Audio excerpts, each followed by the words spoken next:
concerned that it is necessary, and I commend the Senators for bringing the motion and thank the Minister for her attendance. Thank you. Senator van Turnhout.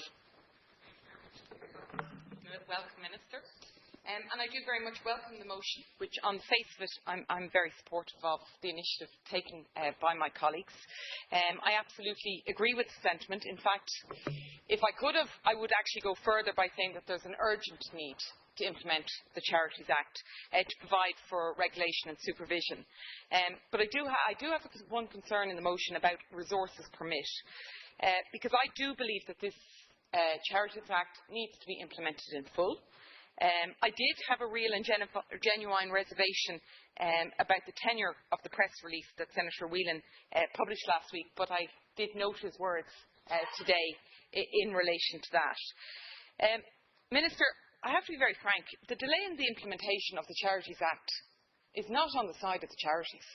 It is on the side of this government and the past government.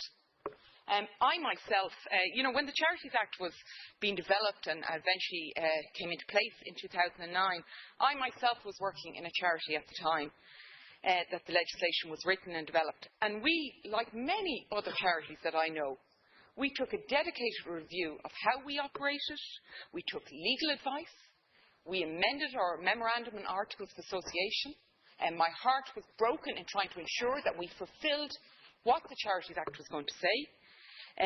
We looked at our financial accounting, at our reporting, to ensure that we fully complied with the Charities Act and that we were ready. We looked at our governance structure. We made sure that we were ready for the Charities Act.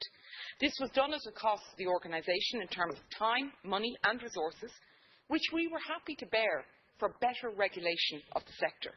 And this work that we did was replicated by many, many, many organisations in anticipation of the Act coming into effect. And the motion speaks about resources permitting. And, Minister, I'd in fact argue that the delay in implementing the Act is actually costing the taxpayer money. Because we are all aware that there are organisations on the charities list that are availing of charitable tax exemptions but are not operating as we would deem to be charities under the Charities Act. And proper and effective regulation will see a number of organisations removed from this list and liable to pay tax. And in this sense, I believe that the implementation of the Act will actually pay for itself. Also, in the absence of full implementation of the regulatory provisions in the Act, many charities are being forced to divert their often scarce resources away from frontline services. For example, thousands of small charities are forced to incorporate as companies limited by guarantee because there is no alternative source of regulatory scrutiny to satisfy funders' requirements. So it's actually costing organisations at the moment not to have the Charities Act in place. The Irish Times recently reported that in the most recent year for which data is available, from the now regrettably defunct Irish non-profits database, and I think it's a shame that it's not in place, 8,000 Irish non-profit companies with public benefit purposes spent almost 17 million on audit fees alone. For the very smallest of these, where the total revenue was less than €50,000, this amounted to an average cost of €1,200, more than 7% of their annual turnover. So, Minister, I'm a staunch supporter of disclosure, of transparency and accountability across all sectors. And I'm also concerned when I hear reports of high salaries, commissions and high administration costs in some charities. But I think it's vital, and I would urge a lot of caution to my colleagues, that we do not tar the whole charity sector with the same brush. I've worked in and with many charities whose staff work for very modest salaries, and others who operate with staff as they're called, but they're 100% voluntary. They do not receive any payments. I'm still involved myself in a number of charities, and just to assure my colleagues, it is all on a pro bono basis. And as many, countless citizens across this country do. Furthermore, I'd like to mention, not all of the 7,800 listed charities receive state funding.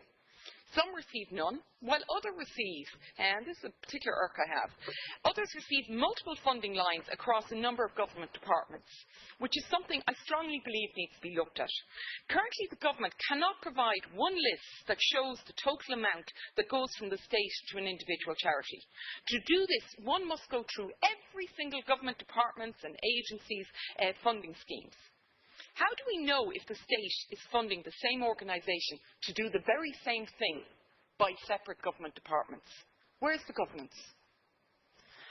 We're all aware of the decision that was taken by Bernardo's last month to suspend its operations and put its staff on 1 week's unpaid leave as a cost-cutting measure to ensure that it can continue to provide essential services to vulnerable children and families. And this is because the fundraising capacity and environment for many, many charities is at its most difficult. And we've had cumulative cuts for organisations. And, you know, we can all make little cuts in life, but when you're having to do it successive year after successive year after successive year, it gets really tough. And Bernardo's were not on their own. These cost-cutting measures are being replicated by many charitable organisations. Indeed, in some occasions, I know within the children's sector, staff have taken up to 2 months unpaid leave to ensure that frontline services of that charity are protected. So staff have, at their own cost, taken 2 months unpaid leave, and I can cite several organisations that have done this. So I think it would be wholly inappropriate. Time is up. Okay, I think it would be inappropriate if we, in this debate, we don't mention the outstanding work that is being done by charities. So, as I said, I've worked in many organisations. I believe the delay is actually costing the state money and has the potential to damage the reputation of charities who are operating effectively and have sound governance in place.